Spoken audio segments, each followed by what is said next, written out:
If politics is a contact sport, then New York politics is like the NFL combined with UFC. Take the state's governor.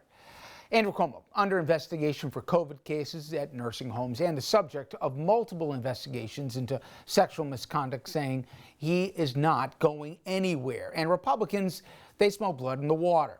Yesterday, Andrew Giuliani, whose only claims to fame are his father and his jobs in the Trump administration, announced that he's running for governor. I know who we are, what we can be, and where we need to go. We tell it like it is, and we never back down. It's time to bring New York back. Giuliani, far from alone. Trumpist Long Island Congressman Lee Zeldin, he's running, and he's locked up a raft of support from county GOP leaders across the state. And Cuomo's 2018 challenger, Rob Astorino, he's also running again. They're all running against Cuomo, but there's no reason to think he will, in fact, be the Democratic nominee next year. And the woman running investigations into the governor, and by the way, the former president, State Attorney General Letitia James, she may also jump into the race. As that drama builds towards 2022, we are just over a month away from a Democratic primary and the race for New York City mayor among most closely watched races, which in New York City is tantamount to, by the way, who wins the primary wins the general. There are at least 8 viable or semi-viable candidates in the race, according to your count. The primary will operate through ranked choice voting for the first time ever, making the race a real mystery with really about a month to go here. For more, let's turn to a man who knows New York's politics as well as anyone, Mike Morey, managing director at the communications and strategy firm SKD Knickerbocker. And first off, Mike, on the state of the governor, if I told you in March that we wouldn't really be talking much about Cuomo, the ongoing probes, investigations, I'm not saying by any means it's in the rearview mirror, but that it's not on the front pages anymore for the most part, would you have been surprised, or did you think if he just waited it out, not that it would have gone away, but it would have died down somewhat?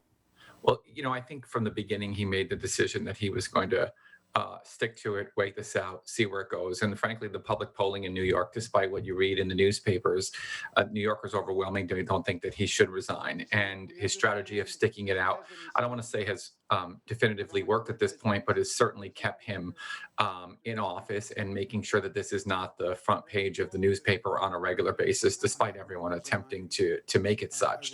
That's also, though, a product of the fact that the New York mayor's race is finally getting sort of front and center attention that even with all the candidates in it, it really hadn't been driving for quite some time. But yeah, no, I think when we chatted last time, a couple months back, we talked about the fact that I wouldn't be so sure that Andrew Cuomo is going to be resigning anytime soon, and it doesn't look like he is. And it seems like he is prepared for some eventual report to come out from the AG's office. And despite what it says, I would be shocked at this point if the governor of New York decides that it's time to step aside. Would you be surprised if Letitia James doesn't run for governor? I would be surprised if Letitia James runs for governor while Andrew Cuomo is still in the office and determines that he himself is going to run for governor.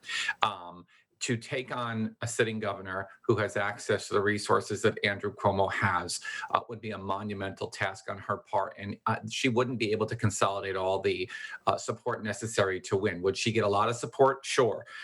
Would it be a battle of titans? Sure.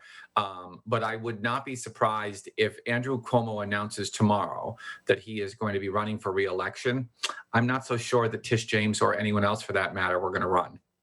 Well, we know on the Republican side, I went through the names, Mike, but just for a minute, Andrew Giuliani, once again, how does somebody in their 30s claim to have 5 decades of experience in politics when they've never ran or held a political office? I mean, you got to try to do that kind of math.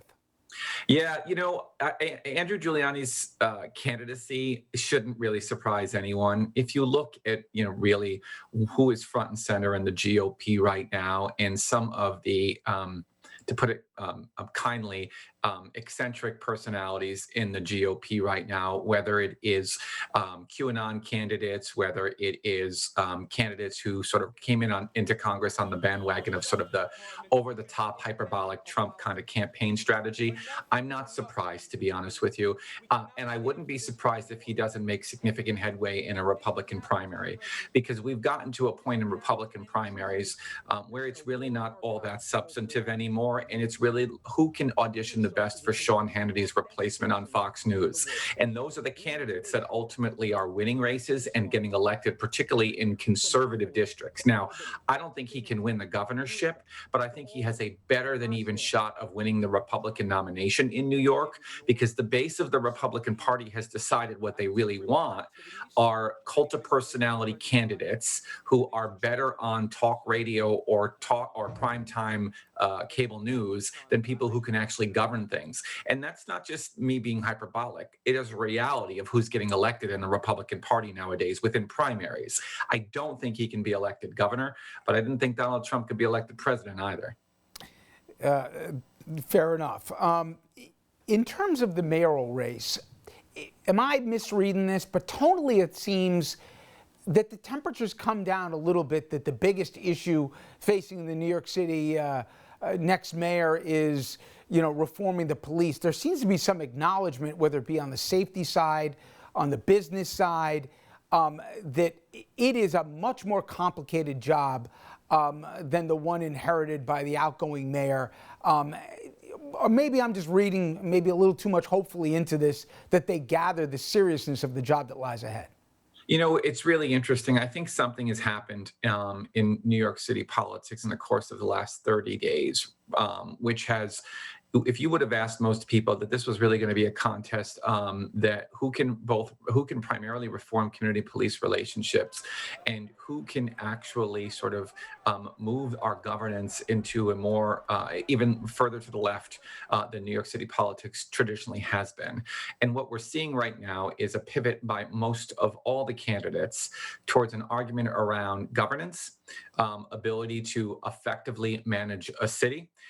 If you look at the New York Times endorsement, even the New York Times, which arguably takes a much more liberal perspective and progressive perspective on what's necessary in the office, and has been, really out front on issues of defunding the police, et cetera. Even they made their endorsement based on a competency and a management perspective. And that's really shifted some of the discussion. And it's also some of the high profile rises in crime, shootings, subway crimes, et cetera, has also reoriented the race a little bit along the lines of who is most prepared to deal with that. Now, that said, it's a large field. And if you're actually looking, if you look at some of the ranked choice scenarios that have been happening right now, Andrew Yang and Eric Adams sort of flip-flop back and forth. Adams seems to have a slight edge at this point, but pay close attention to the fact that Maya Wiley actually, in the last ranked choice, I think it was an Emerson poll, demonstrated that she has actually climbed to third place over Ms. Garcia, and closing the gap really up on Eric Adams and Andrew Yang. So if that's a product of the fact that she's coalescing the left with Scott Stringer taking a real big hit because of his own scandals, then I would say that she's a pretty dark horse chance that she could win the thing. But overall, I'd say people are much more focused on making a case about their effective management of the city right now than they are on social policy. I thought, obviously I was wrong, that McGuire, with the funding, some of the support he got, the idea that he was the adult in the room in terms of the field, at least with experience running a company, if you will, that would have played better than it has, at least to this point. And I know we haven't even had the primary yet, but I'm surprised he hasn't resonated more. Yeah, I am too. I thought at the beginning of this that he would be the man to beat. I think for Ray McGuire, the challenge is New Yorkers like a bit of a big personality in their mayor. It is one of the bigger surprises in the race, in my opinion, is the degree to which Ray McGuire hasn't taken off. Mike, always good stuff. I appreciate it for you. Thank you. Rich, great to see you. All right, when we come back, legal marijuana, and it's coming to a state near you, as we've seen this coast to coast here, and basically the acceptance of the idea with a velocity few issues have seen in recent years. Well, we're going to take a look at the business side of this. Some say it's a license to print money, others not so much. When we come back, the risks and the rewards of the fast-growing multi-billion-dollar industry.